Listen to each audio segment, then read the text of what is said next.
Ikut Tuhan itu harus ada penderitaan. Kenapa kita menderita? Pertama karena penghakiman sedang dimulai. Saudara, mungkin hari ini engkau berkata, Tuhan aku ini mengalami ini kok gak pernah berhenti. Gak apa-apa kalau itu karena kebenaran.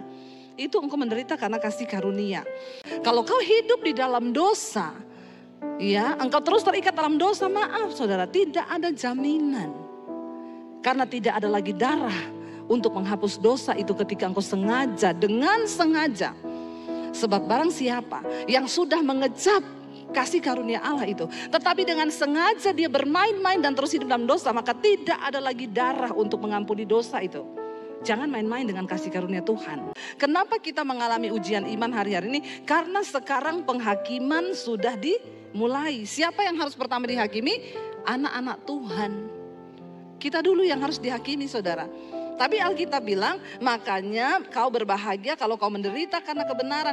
Jangan ada di antaramu yang menderita karena pencuri, pembunuh, pengacau. Ya, jangan ada yang menderita sebagai pembunuh. Tapi kalau engkau menderita karena kebenaran, maka engkau mengambil bagian di dalam penderitaan Kristus. Dan engkau akan menerima kemuliaan kalau Kristus datang kembali. Makanya hari-hari ini kurang-kurangi dosa. Ya, kurang-kurangi dosa, saudara. Kita ada di hari-hari yang terakhir sekarang. Jangan terlena loh. Kita ada di hari-hari yang terakhir. Akan duduk Bapak Ibu. Iya, shalom. Apa kabar hari ini? Luar biasa karena kita punya Tuhan yang luar biasa. Iya, saudara, tema besar dari gereja ini adalah iman yang bertumbuh. Ini kayaknya tema yang kedengarannya simple, ya, simple sih, iman yang bertumbuh. Tapi ya, ini banyak sekali tidak dialami oleh jemaat Tuhan loh. Bahwa iman kita itu harus bertumbuh. Karena banyak yang hanya ya sudahlah saya Kristen, saya ke gereja.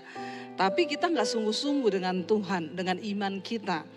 Nah, hari ini tema kecil yang saya berikan adalah ya ujian iman. Bagaimana iman itu bisa dikatakan kuat kalau sudah melewati ujian? Berapa banyak yang sudah melewati ujian iman di sini?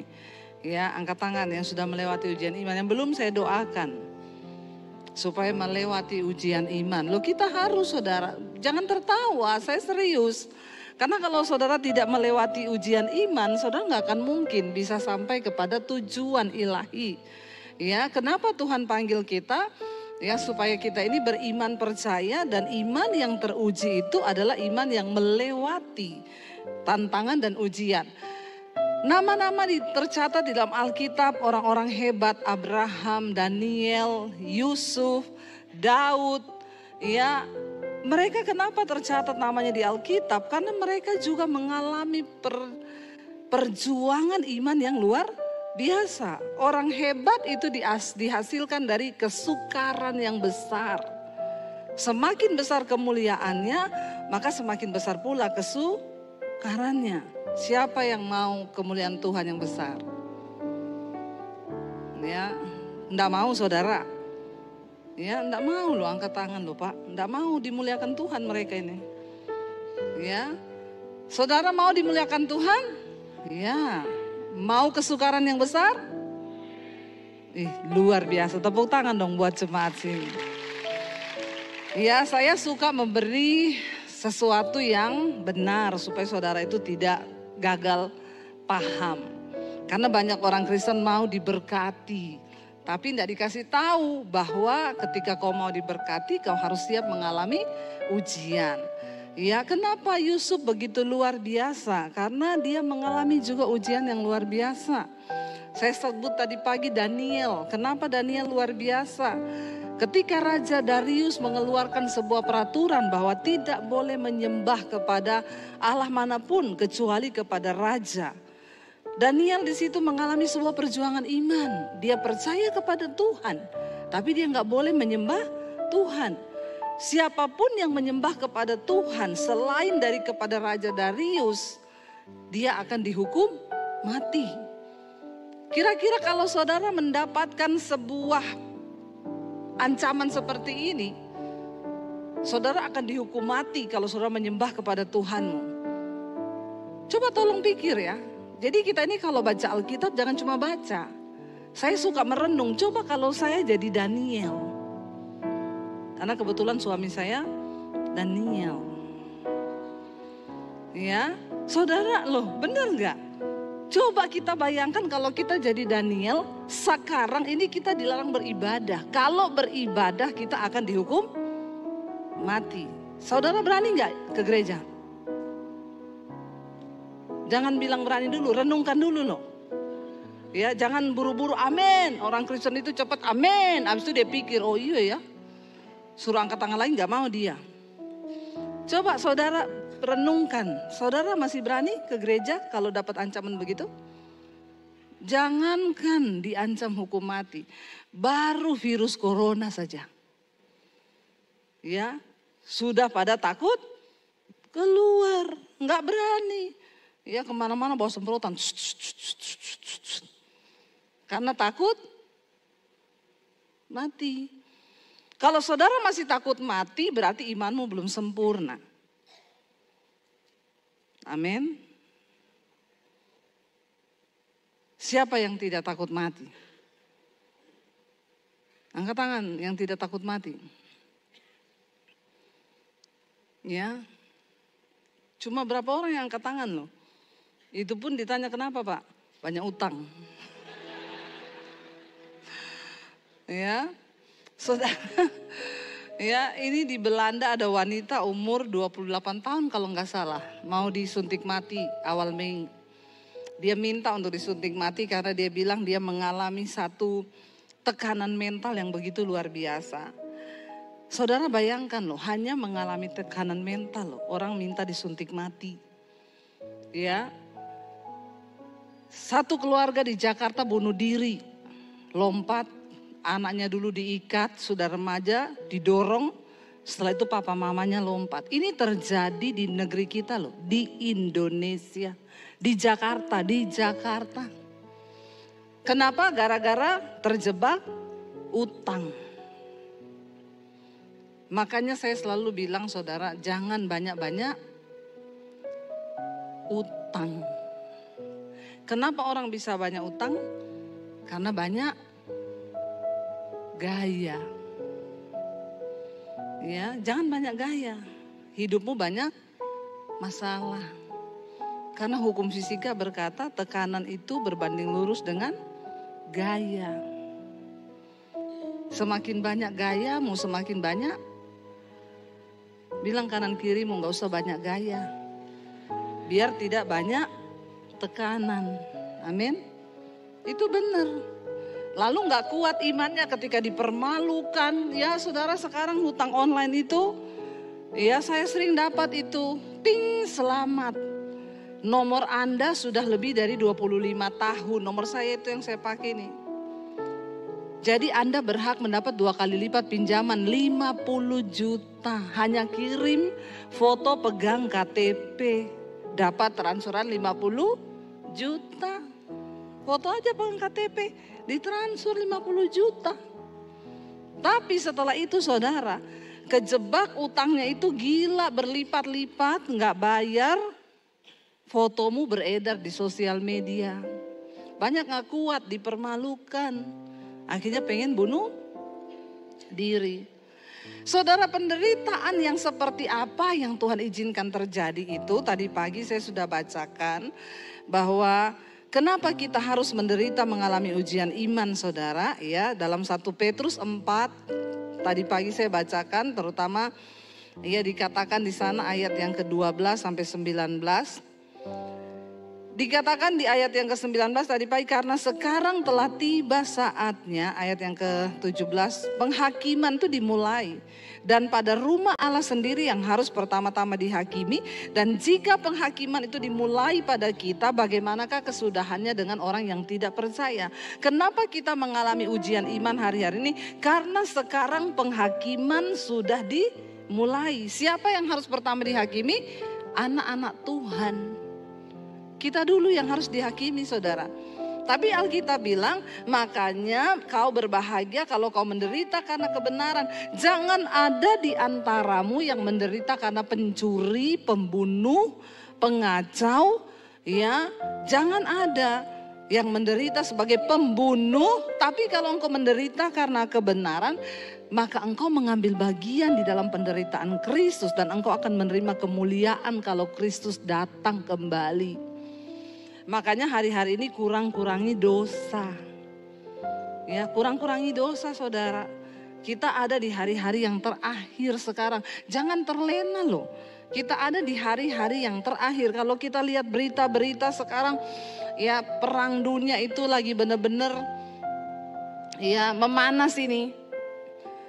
Saya baru pulang dari Israel. Saya sampai di Indonesia kemarin hari Jumat malam. Pak Yusuf udah takut ya, ibu ada pelayanan loh di GMS. Mungkin Pak Yusuf pikir saya sudah tidak balik. Karena lagi perang saudara. Saya ini terjebak dalam satu situasi yang mengharuskan saya harus tetap berangkat. Karena saya bawa grup 70 orang. Grup ini adalah grup reschedule dari tahun lalu. Nah 2 tahun yang lalu kita bawa grup itu naik pesawat Oman. Waktu udah mau berangkat pesawatnya rusak. Tidak jadi berangkat semalaman, tunggu pesawat diperbaiki.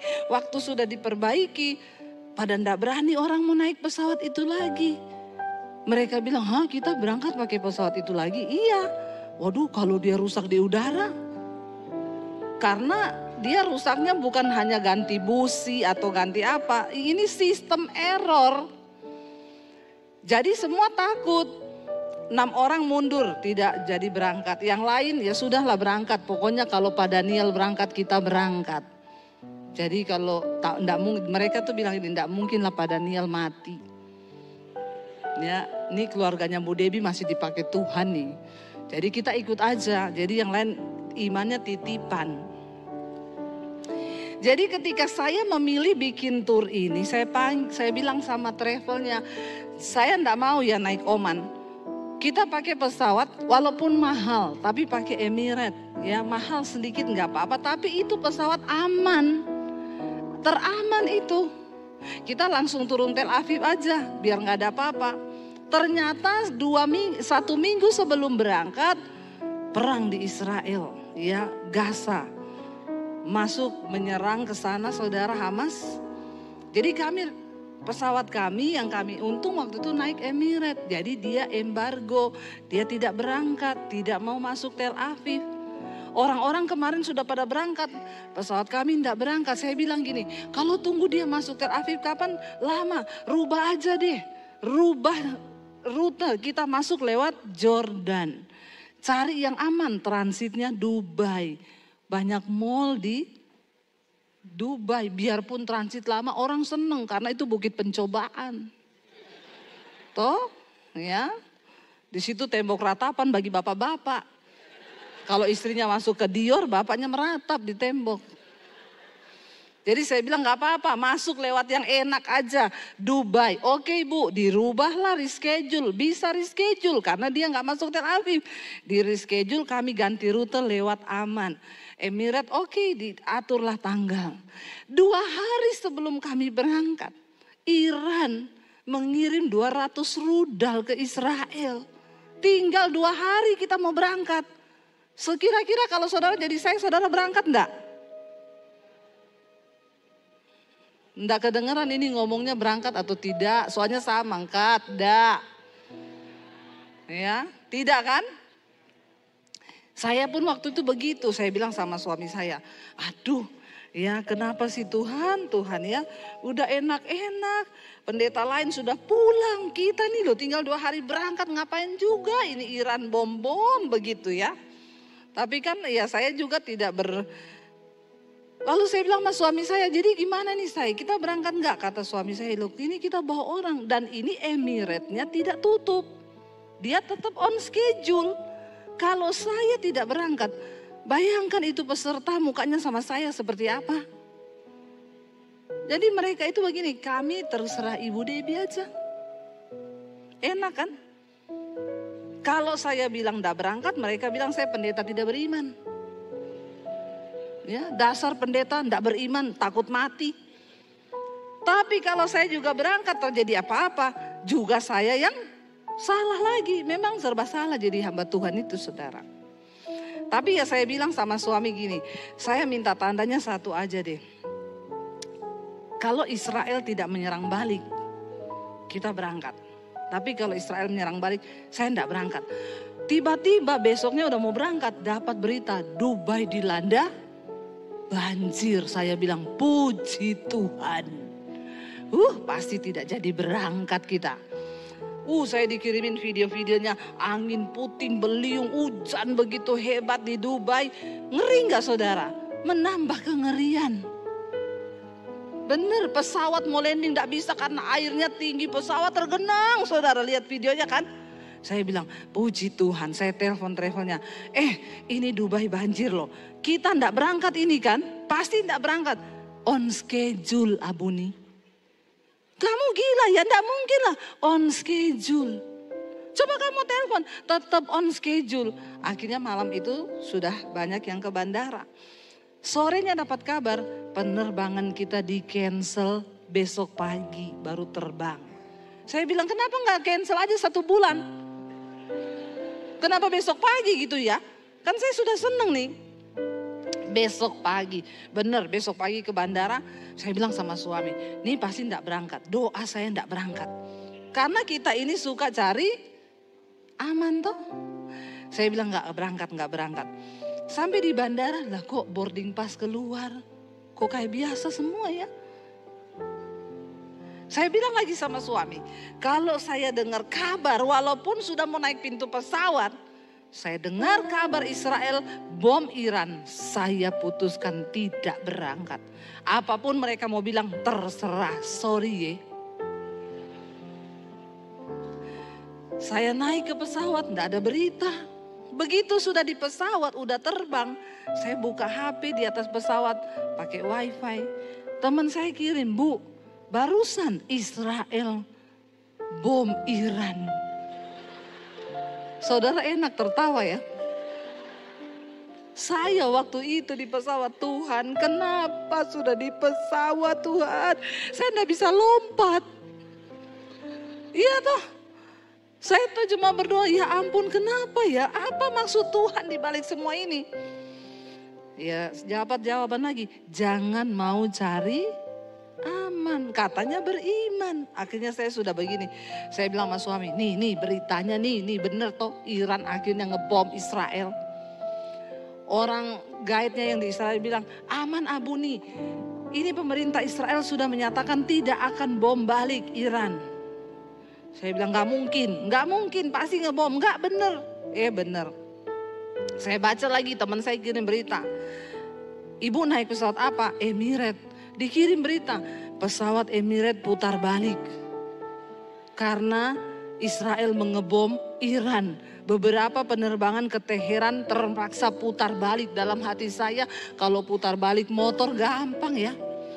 Pesawat putar balik saudara. Lah kita ini, tapi saya lihat tetap terbang aja ya sudah, disitulah saya begini, ya sudahlah mau mati mau hidup tuh terserah Tuhan. Kalau saya tugasnya sudah selesai mati ya sudah, kalau masih mau dipakai Tuhan tidak mati. Amin.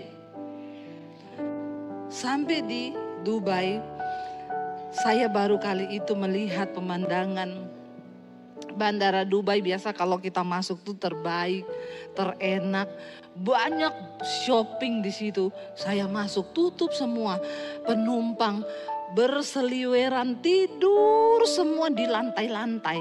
Karena 15.000 penumpang stuck di Dubai. Saya bilang sama suami, alamat tidak berangkat kita. Antri ambil boarding pass saudara, hampir di seluruh counter itu antri panjang. Lalu saudara, semua udah marah-marah. Ini kita dari jam 3 sore loh, ini sudah jam berapa? 11 malam belum dapat boarding. Tiba-tiba karyawan yang ngurus boarding pingsan. Letak. Nggak jadi orang protes-protes, diem semua. Kasihan loh, sampai Emirates punya pegawai aja pingsan saudara. Ya sudah, kita akhirnya diem. Kita dapat boarding, keluar nih 70 orang. Grup sebelah yang sama-sama dari Indonesia satu pesawat. Mereka berkata, Bu dapat boarding? Dapat. Untung kita nggak dapat boarding, disuruh nginep di Dubai 6 hari. Nanti tanggal 26 baru ada pesawat. Mereka mau ke Lourdes. Mereka bilang, Padar, kita punya tur itu juga 6 hari. Maka batallah semua kan. Saya bilang sama peserta saya, bersyukur, puji Tuhan, haleluya 12 kali. Kita boarding keluar, besok pagi jam 7 pagi kita berangkat ke Jordan. Malam ini nginep di hotel, dapat gratis dari Emiratnya. Kami terbang saudara ke Aman. Walaupun di Aman belum tentu bisa. Ya, di Aman saya tidak aman saudara. Ya, karena saya baca berita lagi, Jordania sekarang ketakutan karena kemarin dia membantu Israel, beberapa bom itu ditembak. Jadi bisa jadi Iran akan menyerang. Baca lagi berita, ya Rusia sudah mengirim rudalnya, Rusia sudah mengirim jetnya. Aduh ini berita-berita. Akhirnya saya putuskan saya tidak mau nonton berita. Saya mau baca firman saja, amin. Kadang kita dengar berita itu bikin iman kita jadi deg-degan saudara. Ya udah akhirnya kami masuk. Puji Tuhan saudara, masuk ke Israel. Memang benar tidak ada satu orang pun di sana, cuma kita grup.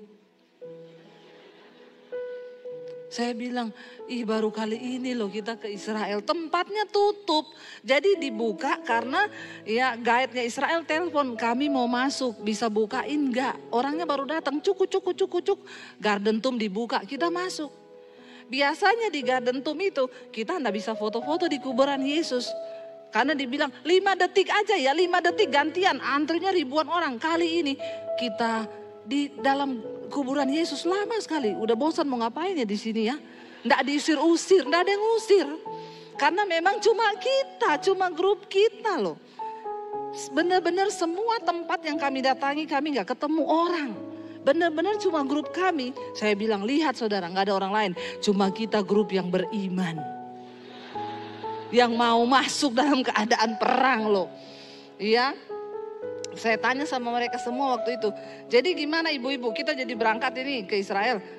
Ya kita sih terserah Bu Debbie berangkat, kita berangkat. Saudara, tapi saya melihat di situ ya. Memang benar ya. Kalau kita ini masih siapa yang, tapi ada yang mundur ya. Jadi 5 orang gak jadi berangkat. Ya. Makanya saya selalu bilang, orang mau ke tanah perjanjian itu bukan karena ada uang loh. Kadang orang punya uang, tapi gak bisa berangkat. Kadang gak punya uang, tapi bisa berangkat. Kok gak ada amin ya? Jangan berpikir bahwa ke Israel tuh harus punya uang. Enggak loh, beberapa orang itu berangkat gratis. Karena dapat perkenanan Tuhan. Ya, tapi imani saudara. Nah akhirnya saudara saya melihat di sana ketika saya mempelajari situasinya. Oh Tuhan itu ngomong begini. Kan saya ganti pesawat Emirates itu supaya aman. Sebenarnya kemarin kalau naik Oman enggak ada apa-apa. Enggak usah melewati banjir di Dubai. Tapi karena kita pikir Emirates aman, malah jadi tidak aman. Intinya Tuhan bilang, jadi orang itu jangan suka cari. Karena Tuhan itu membenci sesuatu yang nyaman-nyaman aja. Ikut Tuhan itu harus ada penderitaan. Kenapa kita menderita? Pertama karena penghakiman sedang dimulai. Saudara, mungkin hari ini engkau berkata, Tuhan aku ini mengalami ini kok gak pernah berhenti. Gak apa-apa kalau itu karena kebenaran. Itu engkau menderita karena kasih karunia. Nah kenapa kita menderita? Hari ini saya pengen sampaikan sesuatu. Kita buka bersama yuk. 1 Petrus pasal yang pertama. Ayat yang ketiga sampai ayat yang ketujuh. 1 Petrus 1 ayat yang ketiga sampai ayat yang ketujuh. Firman Tuhan berkata di sana begini saudara. Baca bersama 1, 2, 3. 1 Petrus 1 ayat 3 sampai ayat yang ketujuh ya. Terpujilah Allah dan Bapa Tuhan kita Yesus Kristus yang karena rahmat-Nya yang besar telah melahirkan kita kembali oleh kebangkitan Yesus Kristus dari antara orang mati kepada suatu hidup yang penuh pengharapan. Untuk apa saudara? Untuk menerima suatu bagian yang tidak dapat binasa, yang tidak dapat cemar, dan yang tidak dapat layu, yang tersimpan di sorga bagi siapa? Bagi kamu. kita ini dipersiapkan untuk menerima suatu bagian yang tidak dapat cemar, yang tidak dapat layu, yang tidak binasa, tersimpan bagi kita di sorga, saudara. Dikatakan yaitu siapa? Yaitu kamu yang dipelihara dalam kekuatan Allah karena apa? Imanmu. Sementara kamu menantikan keselamatan yang telah tersedia untuk dinyatakan pada zaman akhir. Makanya saya selalu bilang orang Kristen jangan terlalu pede merasa kita ini udah selamat. Memang ketika kita menerima Yesus, kita menerima keselamatan. Tapi keselamatan itu bisa hilang. Siapa yang menghilangkan? Kita sendiri karena kita menyia-nyiakan kasih karunia itu. Dikatakan di sini kita ini disiapkan satu bagian di sorga yang kekal. Kita ini loh, bagi kita yang dipelihara dalam kekuatan Allah. Sementara kamu ini menantikan apa?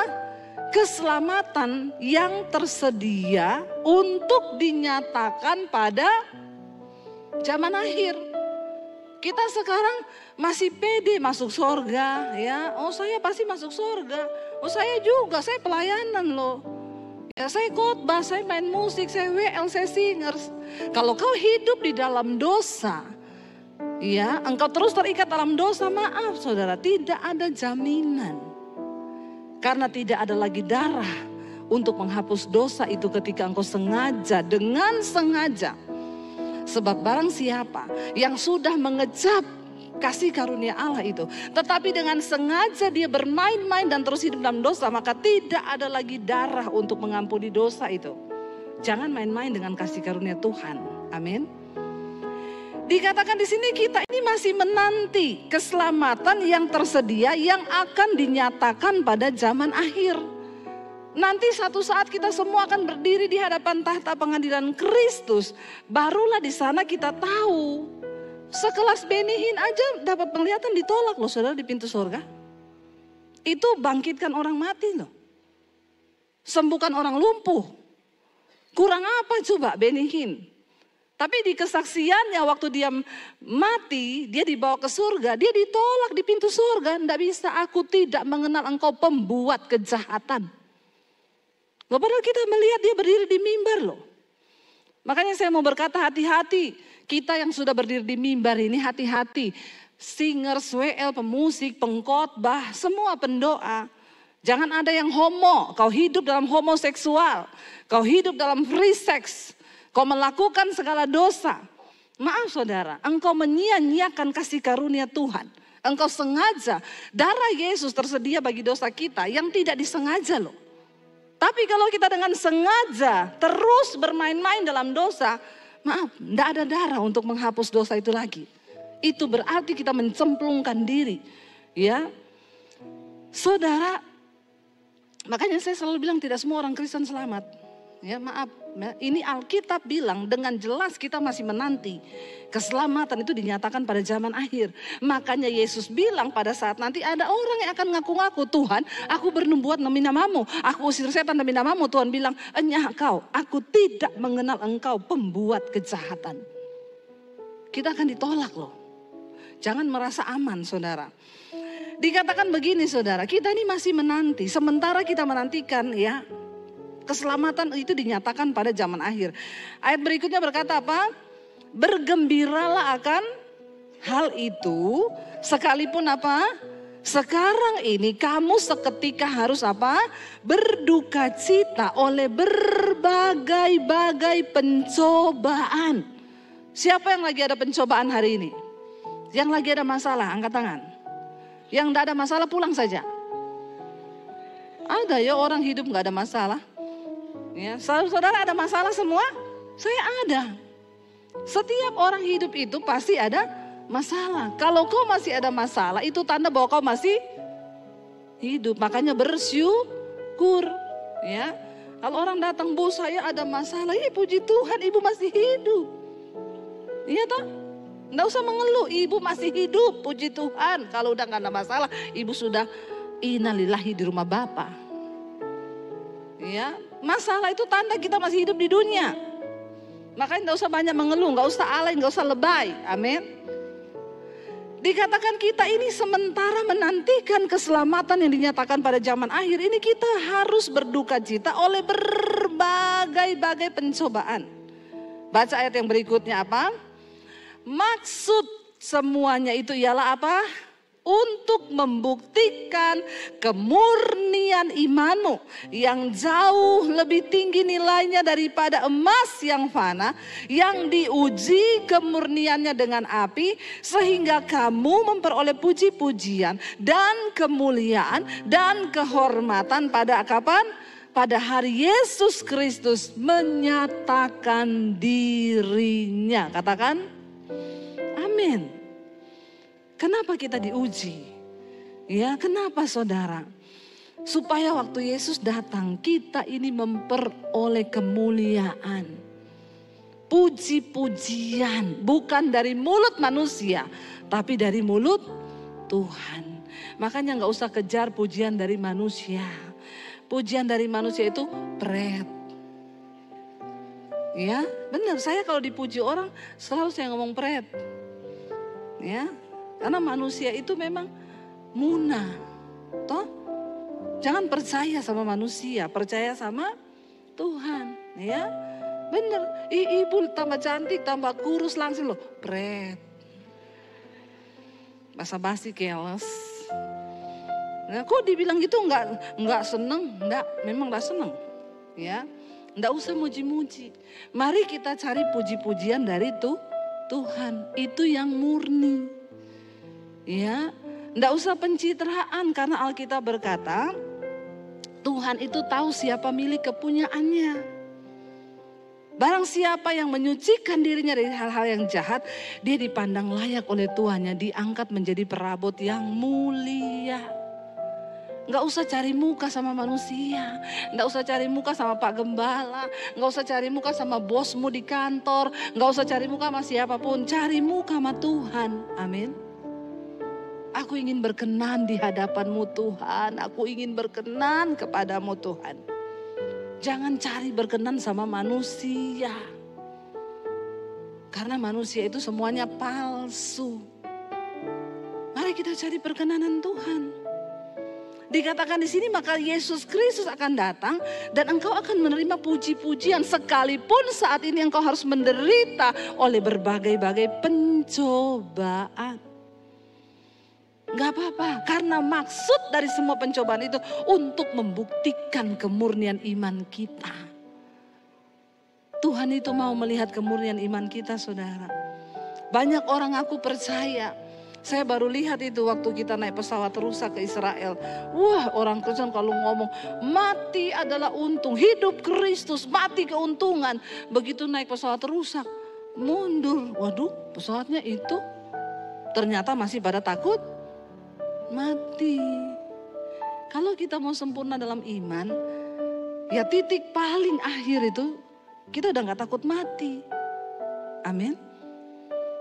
Yesus berkata, siapa yang takut kehilangan nyawanya, maka dia akan kehilangan nyawa. Tapi siapa yang kehilangannya karena aku, karena kebenaran, dia akan memperolehnya dalam hidup yang kekal. Kita harus sampai pada titik itu, gak usah takut mati, saudara. Ya, enggak usah, kita percaya di dalam Tuhan. Makanya banyak orang sekarang mengusahakan apa-apa, saudara, untuk bisa hidup umur panjang. Kau minum vitamin, kau stem cell itu bagus, semua itu baik. Kau olahraga, nge-gym itu baik, tapi itu enggak memperpanjang umur. Itu hanya untuk hidup sehat. Kita diet bagus supaya hidup sehat. Saya sekarang nih lagi diet, lumayan toh turun 3 kilo kan. Kelihatan gak? Nggak dipuji, saya ngomong sendiri. Kenapa? Bukan untuk umur panjang, bukan. Saya pengen melayani Tuhan sehat, saya bisa kemana-mana, jalannya ringan. Lah masa pelayanan sambil asam urat? Kasian kan? Kita pengen hidup sehat, tapi itu bukan memperpanjang umur, bukan. Umur di tangan Tuhan. Jangan salah, saudara. Kita menderita itu baik bagi kita, saudara. Supaya kemurnian iman kita ini semakin diuji, semakin diuji. Saudara harus cek diri, coba. Kalau saya cek seringkali, Tuhan saya ini dalam hal kepahitan saya sudah lulus sih. Ya, saya banyak dibikin kepahitan sama orang. Puji Tuhan saya mampu mengampuni. Saya mampu menyebut nama orang itu, lalu saya tersenyum dan saya lepaskan pengampunan. Saya coba uji, dalam hal apa saya ini belum diuji. Ya, pernah satu kali saya mikir gini, saya ini belum pernah diuji dalam hal keuangan loh. Artinya apa? Ditipu orang itu. Saya belum pernah loh, saya bilang begitu. Tiba-tiba waktu saya lagi bangun studio, uang saya dibawa lari 300 juta. Loh benar saudara. Saya bilang begini, Tuhan aku kan cuma ngomong di hati. Jangan coba-coba loh ngomong-ngomong sesuatu tuh ya terjadi. Tapi enggak apa-apa. Nah waktu itu saya marah saudara. Saya bilang kok bisa ya orang ini gini. Dia anak Tuhan lagi pemborongnya. Kenapa dia bisa bawa lari uang kita 300 juta. Saya emosi saudara. Saya salahin suami. Siapa suruh juga kamu pakai dia gini. Ya. Lalu satu saat saya bertanya sama Tuhan. Saya WA dia terus, balikin uang saya. Awas kalau kamu gak balikin, terkutuk kau. Pendeta juga manusia saudara.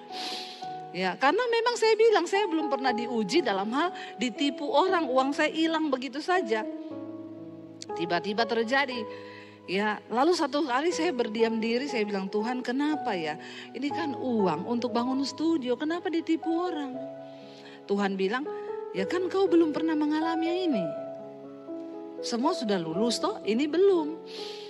Terus kalau orang datang konseling sama kamu, cerita bahwa dia ditipu, apa yang kau sarankan?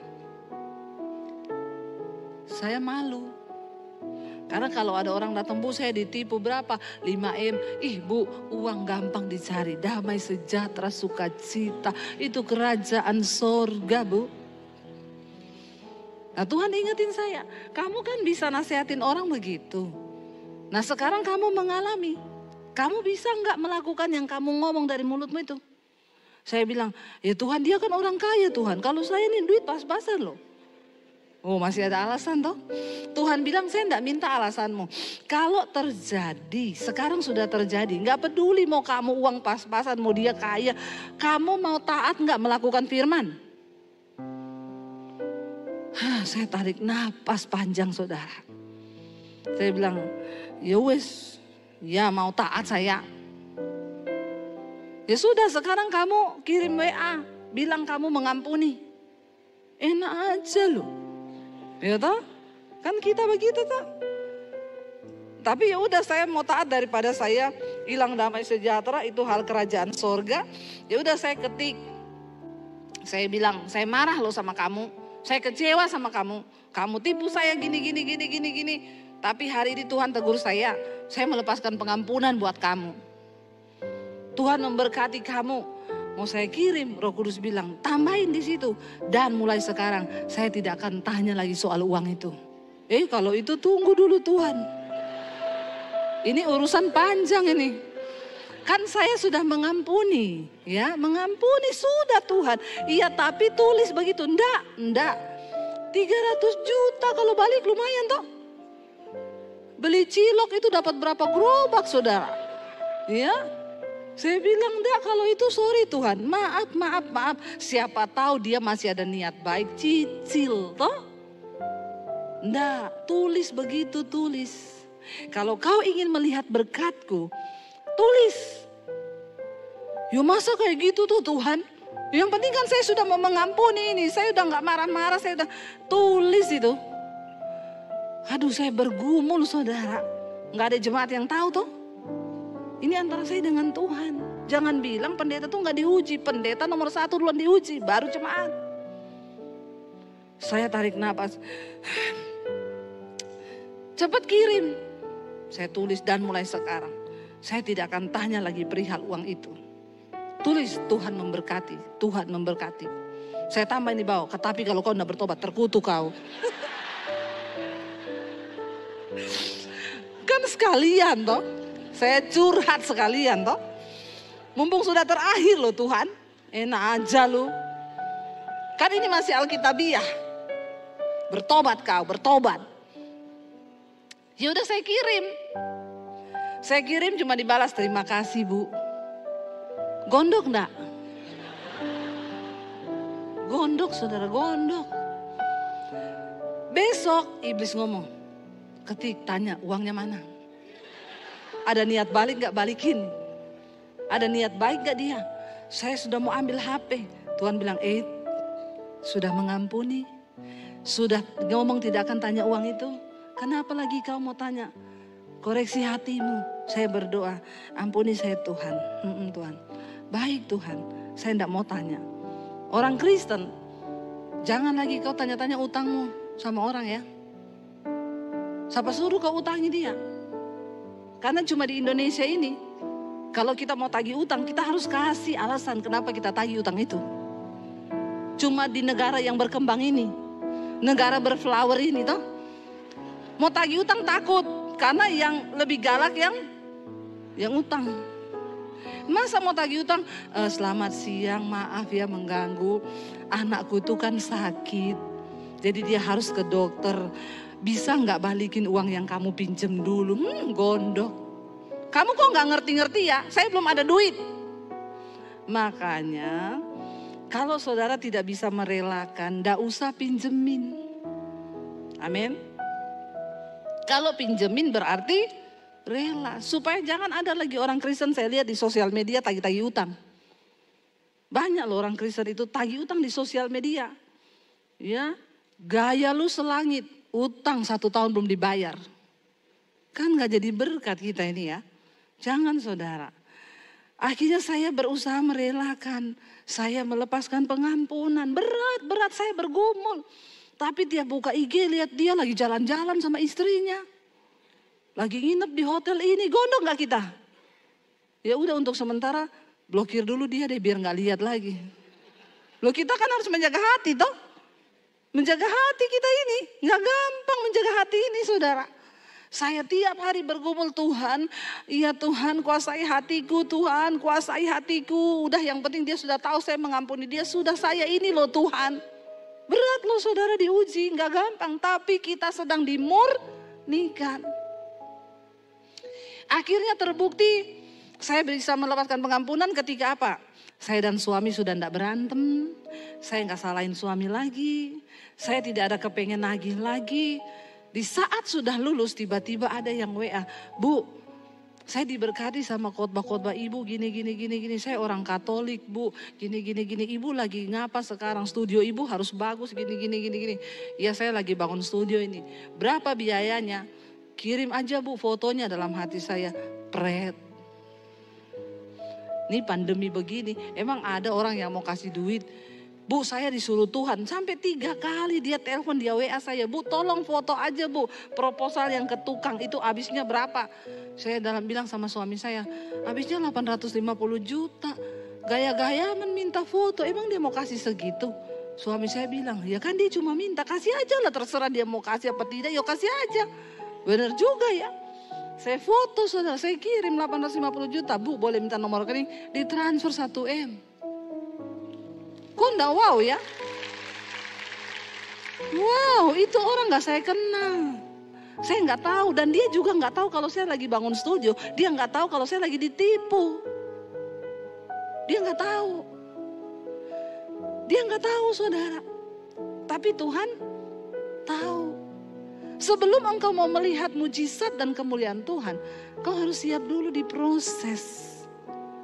Dari situ saya mengerti, oh Tuhan ya, nggak dibalas 300 juta enggak loh. Langsung saudara, Tuhan balikin.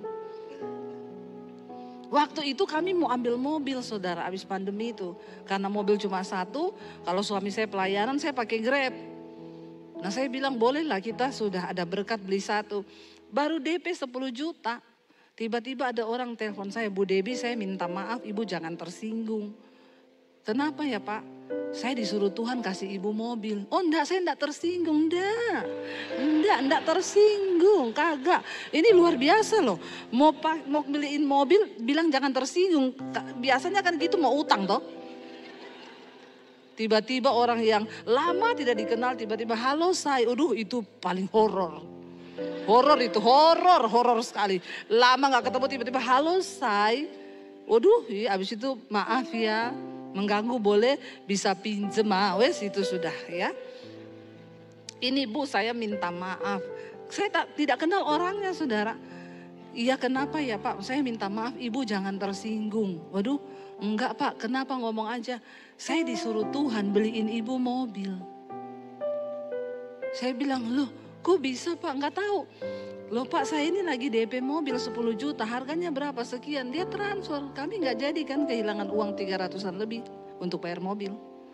Karena sudah dibayari, Tuhan bilang lihat. Itu selangnya hanya beberapa minggu loh saudara setelah saya melepaskan pengampunan. Nih kalau saya bersaksi gini nanti ada yang angkatin khotbah saya ini. Ya terus gini pendeta halu. Kalau bersaksi sama jemaat sukanya bohong. Yang enak-enak dikasih uang 1 M. Saya mau bilang sama orang-orang itu pret. Makanya lu gak pernah lihat mujizat. Karena kau gak percaya Tuhan. Kau gak percaya Tuhan. Banyak orang-orang Kristen yang gak percaya saudara. Bahwa hal-hal yang supranatural itu bisa terjadi. Rugi kau hidup di dunia ini tidak melibatkan Tuhan, rugi. Malah kau anggap yang begitu-begitu halu. Pengejek-pengejek di akhir zaman. Akan tampil para pengejek di akhir zaman. Yang ngomong, ini pendeta halu. Saya kesaksian ada satu orang utang 200 M. Cerita ke saya dengar itu sesak napas saya. Dia bilang, Bu doakan saya ya Bu, saya utang 200 miliar. Bu M itu apa Bu? Ember atau apa ya Bu? Bu M miliar Bu 200, mau pingsan saya. Mau pingsan, saya aja dengar mau pingsan. Bayangkan uang 200 juta itu saya nggak bayangkan itu banyaknya sebanyak apa. Terus dia datang sama saya minta didoakan.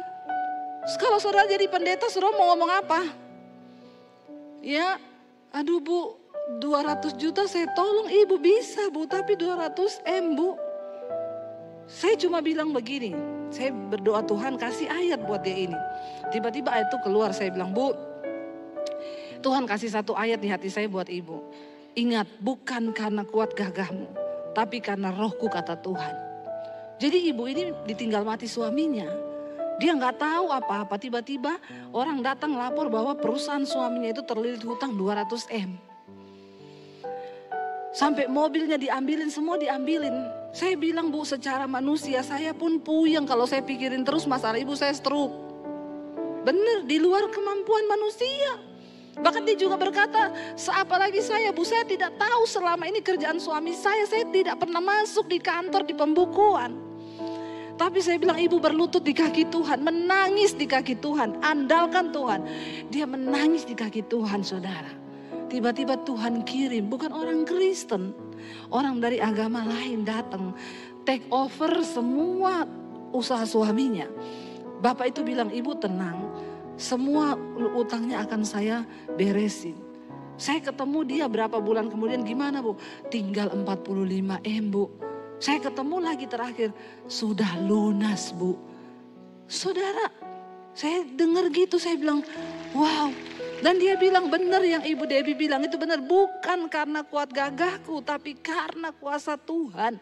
Tapi orang dengar khotbah saya dipotong, pendeta halu.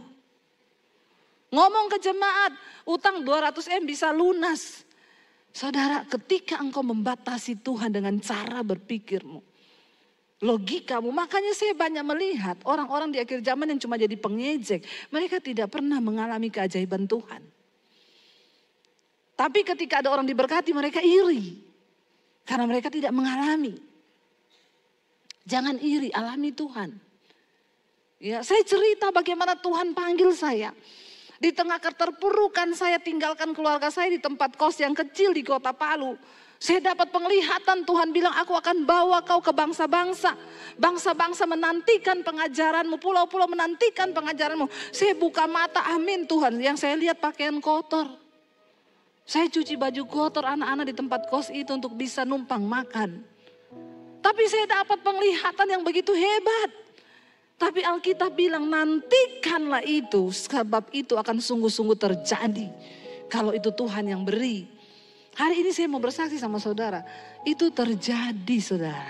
Hari ini saya keliling ke bangsa-bangsa.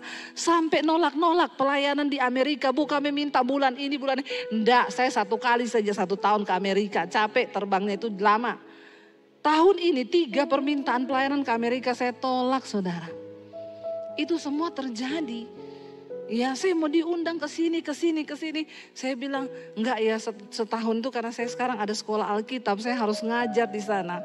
Ya, dan saya melihat, saudara, bahkan ketika saya bangun sekolah Alkitab, secara nalar manusia ketika proposalnya keluar dari pemborong, sekian miliar, saya bilang, hah, duitnya siapa? Tapi saya bilang kita punya Tuhan yang hidup. Jangan meminta, jangan pakai proposal. Bahkan tidak usah tayangkan nomor rekening di layar YouTube. Tadinya saya pikir tayangkan aja lah. Supaya banyak yang nyumbang. Tapi Tuhan tegur, coba kau tayangkan. Berani kau tayangkan di layar YouTube-mu nomor rekeningmu. Aku ndak ikut bekerja, kata Tuhan. Kau kerjakan dengan kekuatanmu. Saya bilang sama suami, Jangan merekayasa Tuhan. Stop, enggak usah taruh. Kita hanya berharap dengan iman Tuhan hidup. Pembangunan sekolah Alkitab selesai. Semuanya selesai. Ya, bahkan uang yang tadinya sudah saya cadangkan untuk pembangunan tidak terpakai. Wow, enggak Tuhan? Alami Tuhan, saudara. Alami Tuhan. Bulan Juni ini 1 angkatan pertama selesai. Sudah buka pendaftaran untuk angkatan yang kedua, 6 bulan tidak terasa.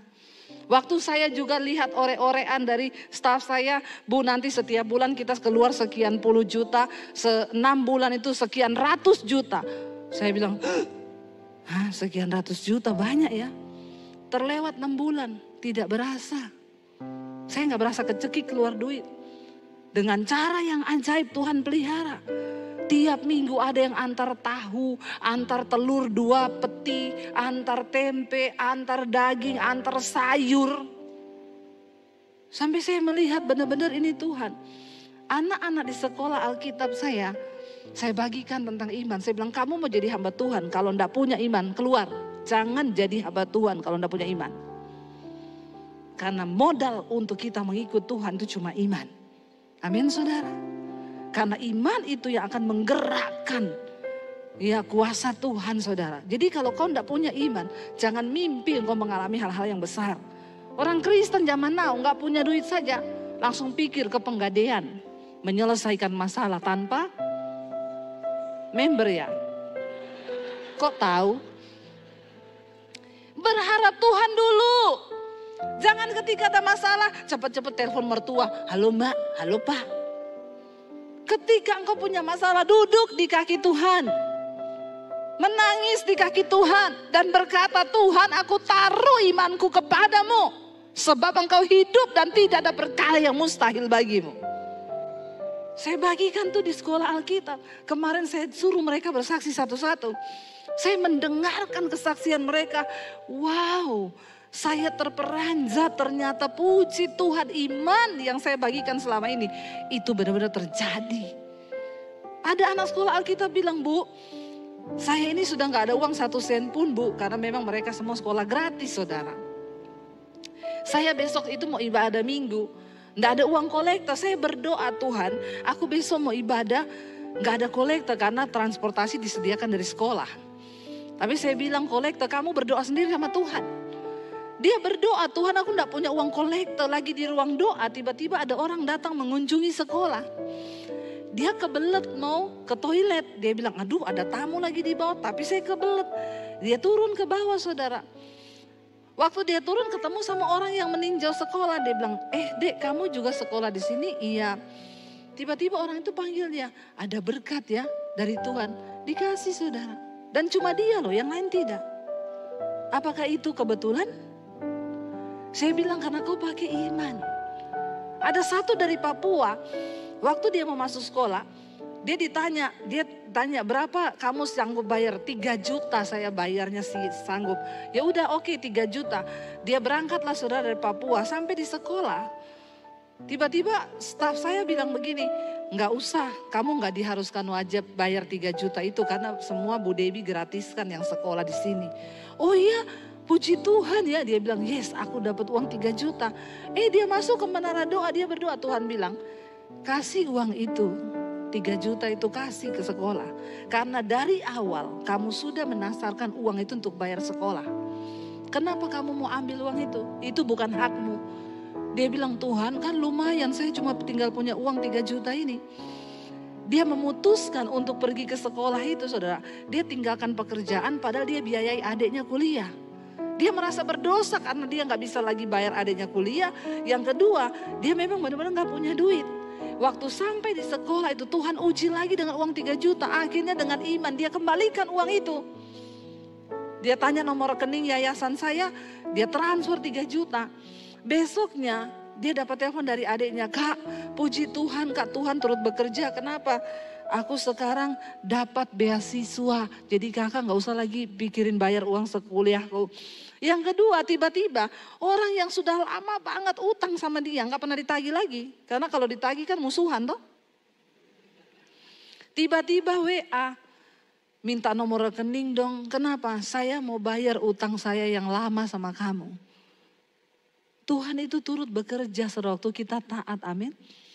Saya mendengar banyak kesaksian dari anak-anak sekolah yang saya bimbing di sana. Saya bilang, wow Tuhan, apa yang selama ini ternyata saya bilang kamu jangan pernah mau jadi hamba Tuhan kalau kamu gak punya cukup iman. Kalau kamu pinjam duit kanan kiri, kamu bukan hamba Tuhan. Hamba Tuhan gak boleh pinjam uang. Hamba Tuhan harus berharap kepada Tuhan, amin. Hamba Tuhan gak boleh jual-jual ayat. Karena kita percaya firman Tuhan berkata dia yang mencukupkan. Ayo saudara, alami Tuhan. Lewat pergumulan iman, kenapa terakhir ini ya. Ini waktunya sudah habis jauh tapi enggak apa-apa ya. Kan saya jarang-jarang kesini ya Pak Yusuf ya. Ini sudah lewat loh waktunya. Enggak apa-apa ya saudara, belum lapar toh. Saya ini baru pulang dari Israel loh. Saya aja gak capek. Iya masa saudara capek. Kita buka yuk Wahyu 7 ayat 9. Wahyu 7 ayat 9 sampai 15 saudara. Kenapa kita ini harus menang dalam ujian iman? Kemudian daripada itu baca bersama. Aku melihat sesungguhnya suatu kumpulan besar orang banyak yang tidak dapat terhitung banyaknya. Dari segala bangsa dan suku dan kaum dan bahasa. Berdiri di hadapan tahta dan di hadapan anak domba. Memakai jubah putih dan memegang daun-daun palem di tangan mereka. Saudara kalau dibilang dari berbagai suku dan bahasa dan bangsa. Berarti Indonesia termasuk enggak? Termasuk. Orang Surabaya masuk enggak? Masuk ya. Dari berbagai suku dan kaum dan bahasa. Dengan suara nyaring mereka berseru, keselamatan bagi Allah kami yang duduk di atas tahta dan bagi anak domba. Dan semua malaikat berdiri mengelilingi tahta dan tua-tua dan keempat makhluk itu mereka tersungkur di hadapan tahta itu dan menyembah Allah. Dan sambil berkata, amin, puji-pujian dan kemuliaan dan hikmat dan syukur dan hormat dan kekuasaan dan kekuatan bagi Allah sampai selama-lamanya.